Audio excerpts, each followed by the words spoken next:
Several years ago, my family lived in a sketchy area of a small town in South Carolina.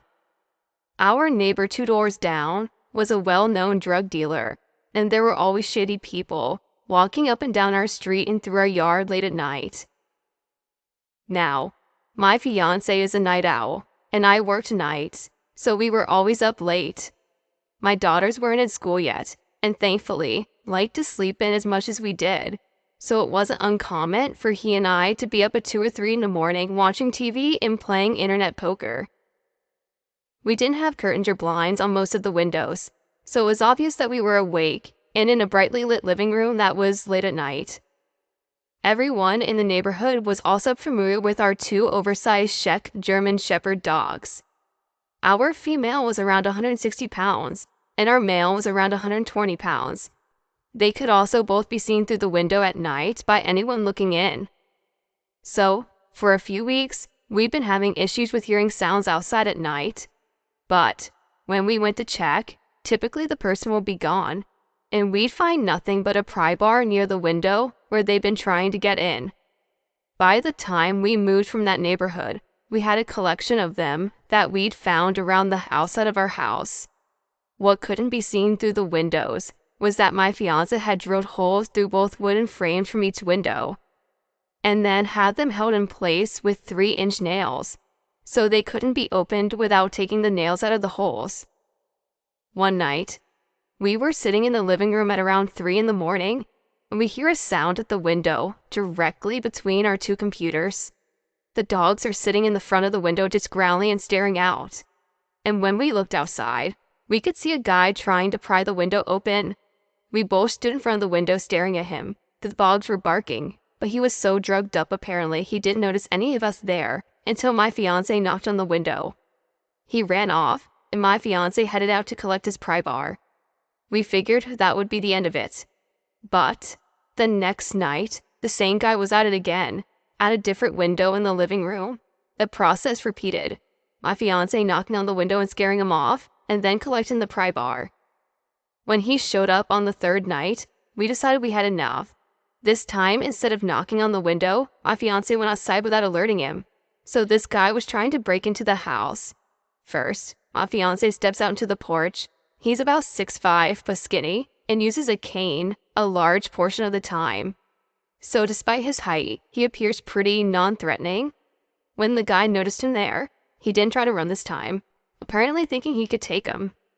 They stared each other down for a few minutes. When the guy raised the pry bar like he was going to move towards my fiance, all hell broke loose. My fiance, despite using a cane, is fast when he needs to be. In an instant, he popped open the front door, releasing both dogs, and at the same time, he pulled a machete out of the back of his pants and took off after the guy.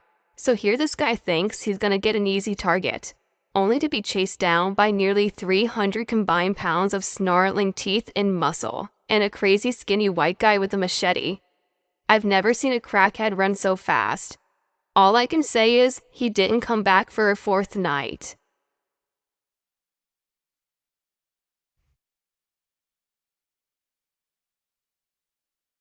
A few years ago, when I was still young enough to feel invulnerable, I decided to drive solo from a writer's program in upstate New York to my parents' house in Texas.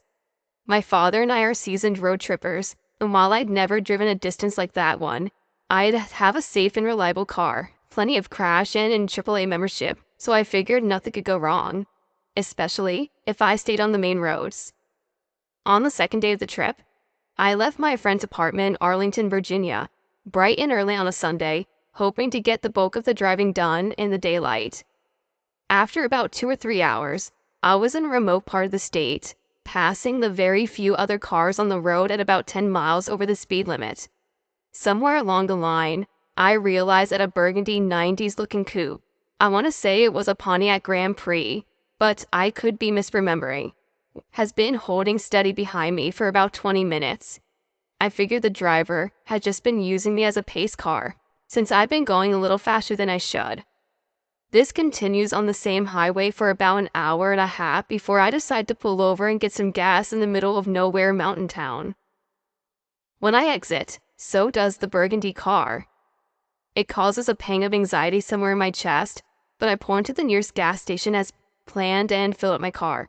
For those wondering, it was a little red sedan with Texas plates and my university sticker affixed in the rear window. Car that kind of screams a 22-year-old female, which I was.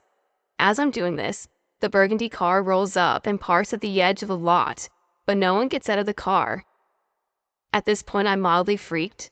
I move my car to the other end of the lot, deciding to buy a bag of chips inside the convenience store and wait it outside.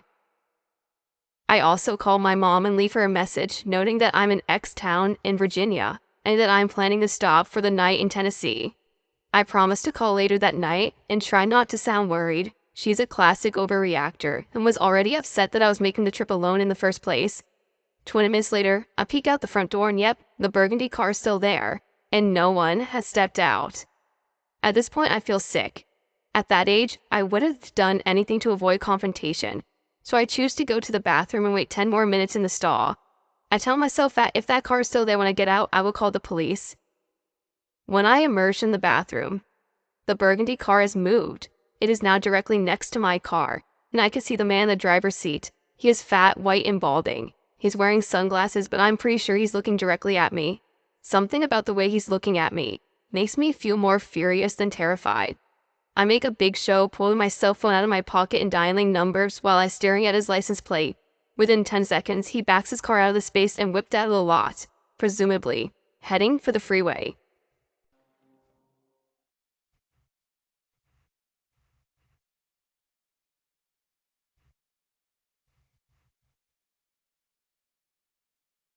This happened around this time last year when I was a junior in high school.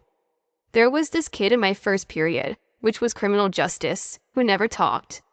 Not to be rude, but he was your stereotypical, don't mess with that kid or he'll pull out a gun. Whenever someone in my class would talk to him, he always had a snarky or disrespectful comment to say. He never did his assignments and always had this stern look on his face. He was also very strange. I think he was socially awkward and didn't know how to talk to people, because each time he would talk to us, it was uncomfortable for us and him. One morning, this kid came to school and acted out of the ordinary. He sat in a different seat and didn't have his backpack on him. After the teacher took roll call, he left the room to go to the portable next door to us, which is also a criminal justice class. The kid walks out of the class without telling anyone and didn't come back. Once my first period ended, I forgot all about him and went to my chemistry class when we were suddenly put into a code red. We were all confused and scared since we just had our drill the previous week and had no information for this code red. My entire class sat in a chemicals closet for 2 hours during this whole thing. I remember getting texts from my mom asking if I was okay, and I asked her what happened if she knew anything, and she didn't. At around 11 of that day, we were in a code green and went with our day without knowing why we were on lockdown. When we went back to school the next day, we asked my criminal justice teacher what had happened. He told us that mean kid in our class ditched after he took attendance and walked a half-mile to the gas station up the street from the school and robbed it. Authorities were called. The SWAT team arrested him in the woods surrounding our school, where he ditched his backpack. This kid was armed and loaded with a gun on his person during class, which I was in. My teacher said that he dropped his backpack on the trail in the woods so that when he was done robbing the gas station, that he could just blend in with the rest of the school, and that no one would suspect him. A really messed up part of this is that he was wearing a killer clown mask while he did it. And this was during that time that people were going around dressed up as clowns and chasing cars. It's unsettling for me to know that I was in the same room as this kid before he committed that crime and had a loaded gun literally on him. Someone could have pissed this kid off and he could have just shot the school, or who knows what.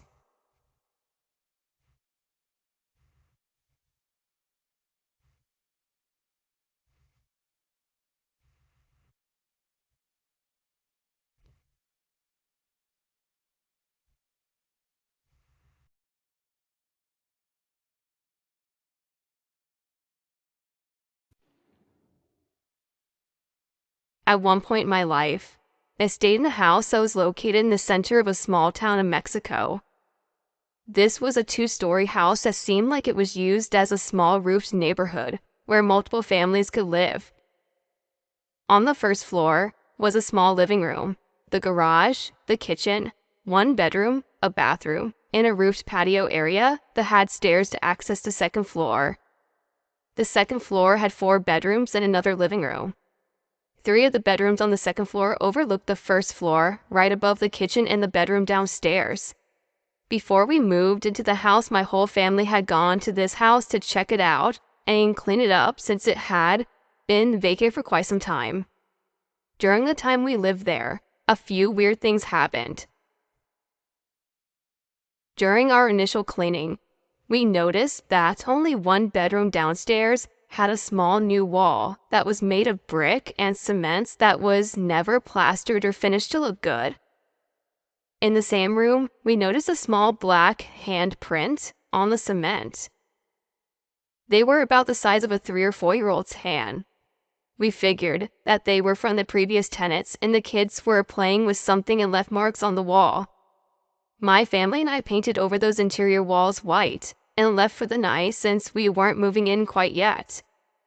The next day we came back to the house and noticed that in the same room the small handprints were back on the wall, in the same room. We paid little attention to it at first and painted over them again. We tried to play it down since we were going to live there for a bit, but we were generally concerned because that was really weird. Once we moved in, someone in my family found a small wooden airplane that had a string running up through the center of it. It was seemingly segmented so that you could pull on the string and the plane would reassemble in a sense. Over the course of the months we lived there, we noticed that no matter where we placed this toy, it would end up somewhere else the next morning. We joked about the little boy named Carlitos, and was saying that he was playing with the toy and moved it around while we slept. We never found out where that toy came from, since it wasn't there when we moved in.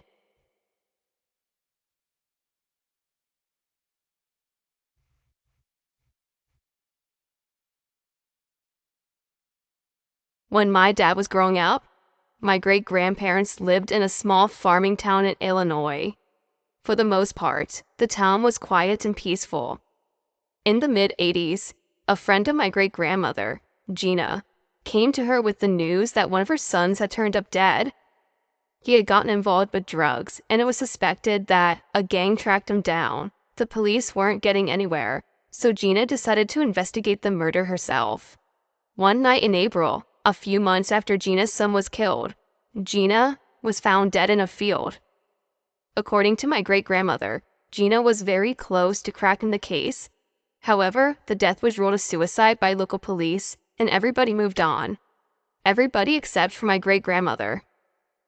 My great-grandmother knew that pretty much everything about the case, as Gina had continued to update her as she tried to solve it. So, she picked up where Gina left off and began asking folks around town if they knew anything. One night, my great-grandparents came home from a day in town. My great-grandma went into the house and almost immediately heard the phone ringing. Not thinking anything of it, she picked it up and answered. On the other side of the line was a man who said, "If you don't mind your own business, you're going to end up in the field like your friend." The next day, my grandfather bought his first gun. Looking back, it's creepy to think that a man on the phone called so soon after they got home. I'm glad that my great-grandmother stopped searching, and that my great-grandfather took precautions in order to protect his family. Both my great-grandparents lived long lives, and Gina's husband ended up remarrying and moving out of state.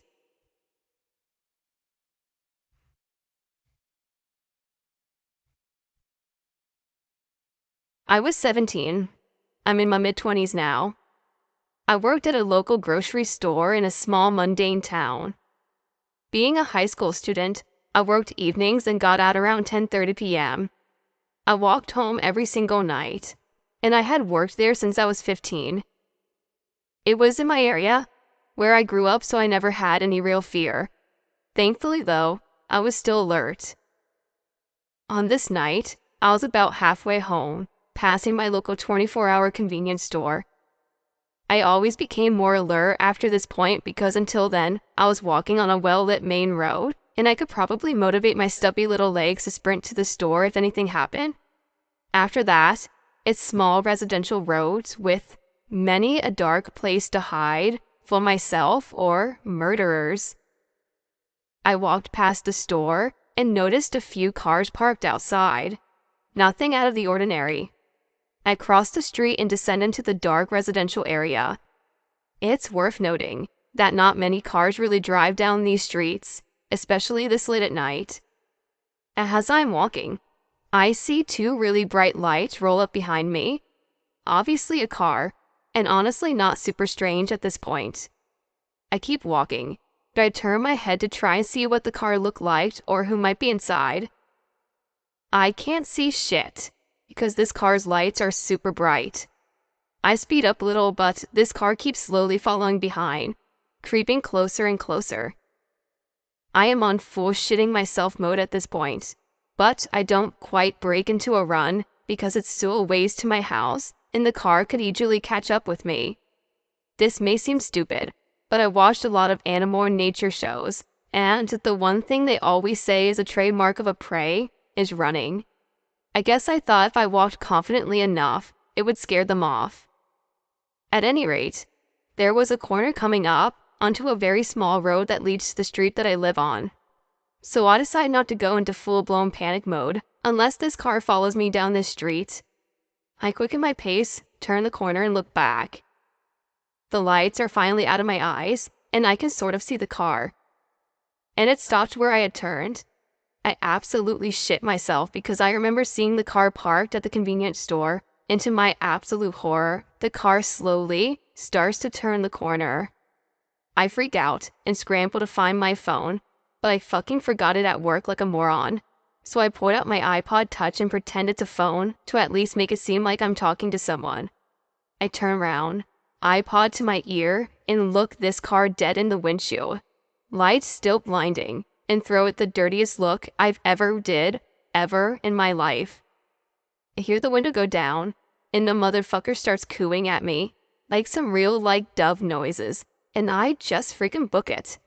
I hear the car speed up behind me, and as soon as I round the corner to get onto my street, I dive into some of my neighbor's bushes, because I knew I wouldn't be able to make it to my house before the car caught up. I sat and waited. The car came slowly around the corner and just stops ahead of the place that I was hiding, and continues cooing. This guy is freaking crazy. I was prepared to sit there for the whole night, because I was pretty convinced they didn't know where I was. A couple of moments go by and the car just suddenly takes off. And never have I been so relieved. It was dark, so I didn't catch its plate numbers, and the worst part of this was, I saw the car switch off its high beams. All I could think was that they may have been turned on purposely to blind me. I stay hidden for a bit, because I'm afraid the car is lurking somewhere. Adrenaline eventually took over though, and I just started sprinting home. I got in the house and just started bawling my eyes out. I was absolutely inconsolable. Hyperventilating, full body shakes, dry heaving, the whole 9 yards. I had never been so afraid for my life, and it wasn't until I got home that I finally started to register that fear. It was just my poor, 15-year-old brother who was home, and he had no idea what to do. After I calmed down, I called the police, but nothing happened. I didn't have a very good description of the vehicle besides its color and make, and never saw who was driving. The reason why this story sticks out of my head is because not a month later, a young girl who was very drunk was snatched from the side of the road about 10 blocks from where I had been walking. The guy took her, raped her, and was never caught.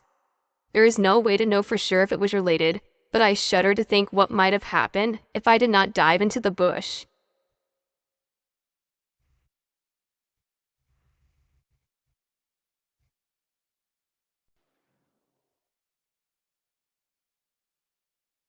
In small town, rural Tennessee, kids played outside until there was no light to see by, and even then, they found ways to stay out until brought inside by threat of punishment. I was no exception. One Saturday evening, when I was 2 months into turning 12, as I was coming inside from playing, I was stopped in my tracks by a strange sound. A mix of yipping growling into a barking growl. Coming from an easy 30 or so yards away, I was intrigued. I stood in front of the porch, looking into the tree line, trying to find the source of this sound. I expect a dog to emerge, as people were always dumping their dogs in the country, and it was rare these animals ever found homes. Most dogs roamed the woods. Sitting down on the porch steps, I waited for what I thought would be one of these dogs. But nothing ever came out. After a solid 10 minutes and a loss of more of the dwindling light, I stood to go inside. The sound came again, this time deeper and much more guttural. It chilled me, the sound. Looking out into the trees, I saw a very tall figure. It moved in between them. It was taller than the fence outlining the trees, and are a good 4 to 5 feet tall. I took hold of the door. This sound came again, and I felt it go through me. It's difficult to explain. I felt as though if I was rooted to the spot that I was in. I opened the door and moved a step inside. My eyes were locked on the spot where this thing moved toward the fence. I saw a slice of what looked like shadow coming to life, but I saw a slice of what looked like the shadow coming into life. What I thought to be a hand on the fence. I didn't wait for more. I stepped inside the house and closed the door after me. I've never spoken of this to another person before now. Although I've never doubted what I saw, I've never had a name for it. I saw no real features other than a vague outline, but what prompted me to share this were the details of that outline. It had arms of impossible length and 2 ears on the side of its head that were long and slender. Its upper torso had broad, long shoulders that tapered down. I couldn't see the legs for the fence, nor its feet. I'd never heard the term dogman until about a month or so ago. I haven't been 12 for several long years now, but I know that's what I saw on the tree line. What else could it possibly have been?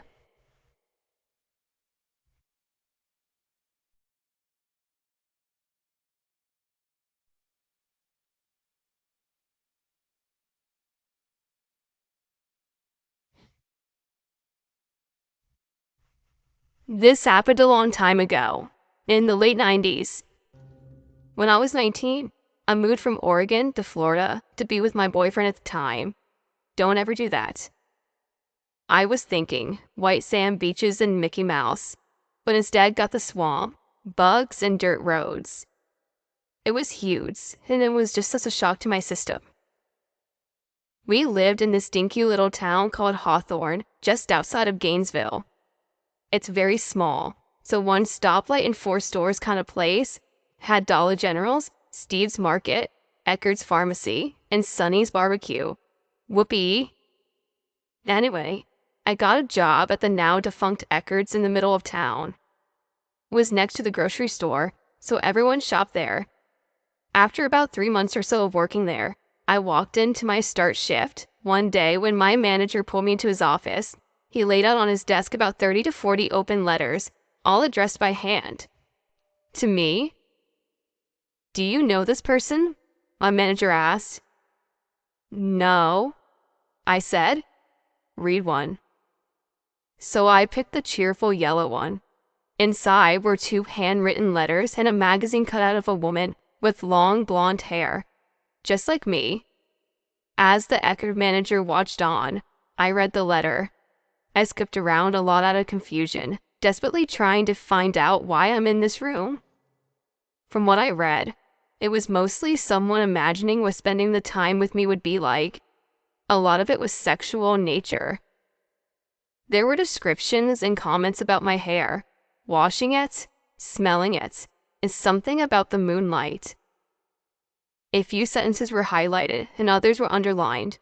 My first thought was, am I getting fired or something? "Do you know this David Elrod?" I said, yes, I think so. The tall, lanky guy with thick glasses and frizzy dark blonde hair. The regular one who comes in a couple times a week to pick up Diet Coke and medication for his mom. He's in his late 20s and obviously socially or mentally challenged. On rare occasions, he would make small talk as I rang up his soda. Once or twice, he would linger at the register or stare at me, but I figured he was just trying to adjust his eyes or had poor social cues. Harmless compared to some of the other people that I had met in Florida, so I didn't pay him any mind. Until that day, in the Eckerd's office. I know he wrote the letters because of a strange encounter 2 weeks later.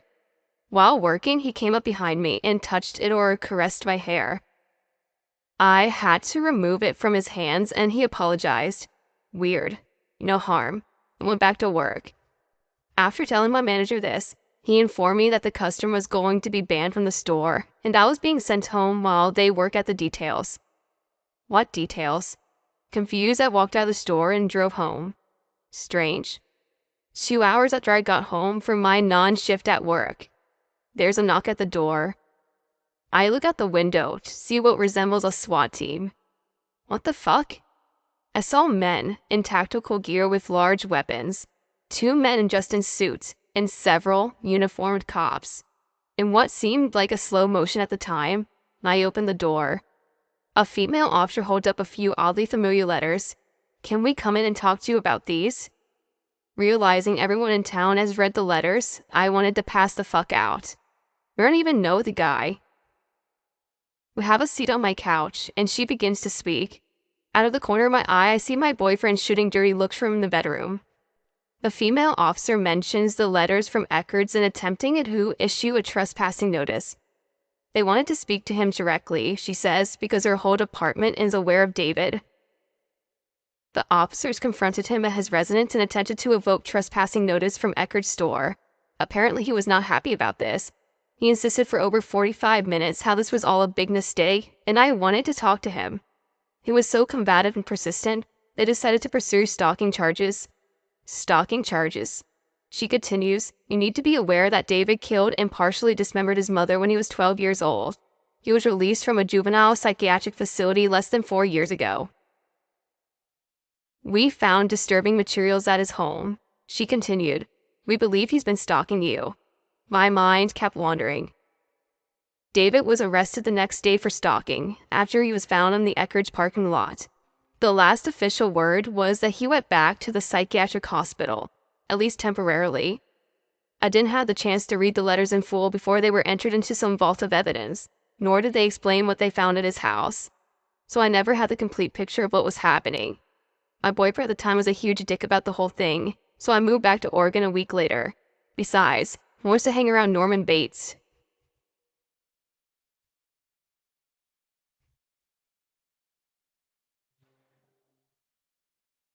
This only happened less than an hour ago, and I still feel pretty creeped out by the whole thing. A dude followed me around the supermarket. He blatantly stared at me several occasions, then stood right behind me in my own personal space in the line for the self-service checkouts. He collected his coins and items by one when he finished checking out at the register right beside mine. He then waited out in the front with a friend, another male he was also shopping with, but separately, meaning I had to walk past them and get in my car. Before they started walking off, as I was reversing out but had to stop to let passing traffic by, a third, younger male walked up beside my car and stood next to my window waving, smiling. He had brown, rotten front teeth and saying something that I couldn't understand. I waved back. Damn desire to be polite, but I didn't want down my window.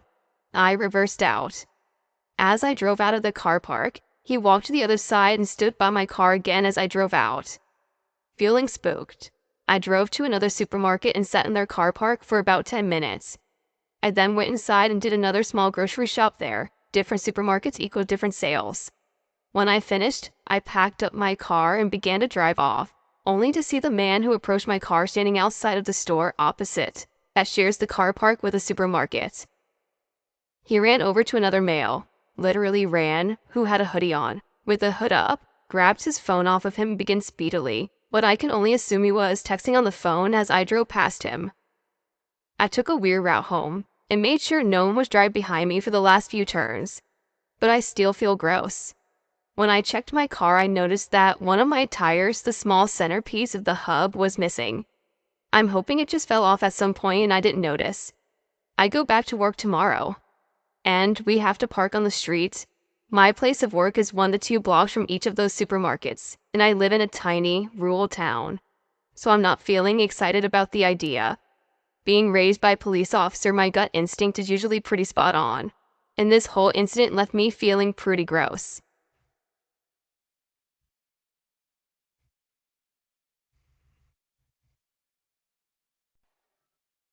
A small town church is probably the last place one would expect a paranormal experience.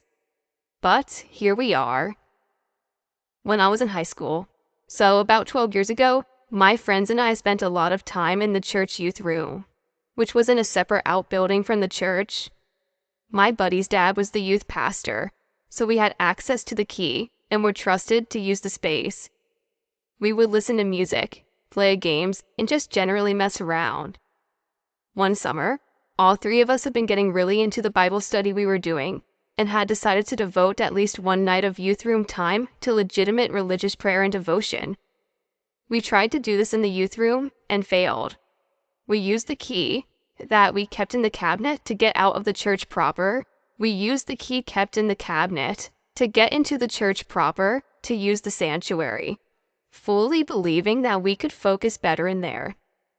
The church was smallish. The original building, no more than a decent sanctuary with a balcony in the back, regular seats, and the pulpit stage behind the altar at the front. It had a basement fellowship hall under it, and they had built on an education wing to the side in the 60s and 70s that had a nursery, an office, and a set of classrooms upstairs. We came in the pastor's office, walked down the short hall, up the stairs and into the sanctuary. At the sanctuary landing, immediately to your left, there are stairs leading up to the classrooms. We had been turning on the lights as we went, so the office, hall, and out front of the sanctuary were lit. The other rooms, upward stairway, and under balcony were all shaded, as we had only lit the front or altar area. We went about holding our prayer, and shared joys and concerns to be prayed over. We ended the prayer and had proceeded to discuss whatever great religious matter 15 to 17-year-olds could come up with when I stopped talking. The other two continued, but I had been struck mentally with this hard, persuasive image. I saw 2 feet, pale, yellow toenails, and clearly belonging to a dead man, hanging about a foot above the floor at the end of the far end of the hallway we had come down. I didn't see the man's face, just his feet and half of the shins, hanging above the floor. I was sitting in the front pew, back to the doors we had come through. No one in the front of the sanctuary can see into the hallway. That was all in my mind, but I could not shake the image. I tried, but I kept seeing them, hanging and moving slowly toward the stairs leading to where we were. No steps were being taken, and it wasn't hovering. They were hanging and just coasting forward slowly. I assumed I was being paranoid and tried to push it out of my mind. I looked hard at the other two, who were sitting on the altar and facing me, and thus the door also. They had kind of realized I wasn't talking and looked over at me. I looked back suddenly, and they both had this look of shocked horror. I turned around and asked what they saw.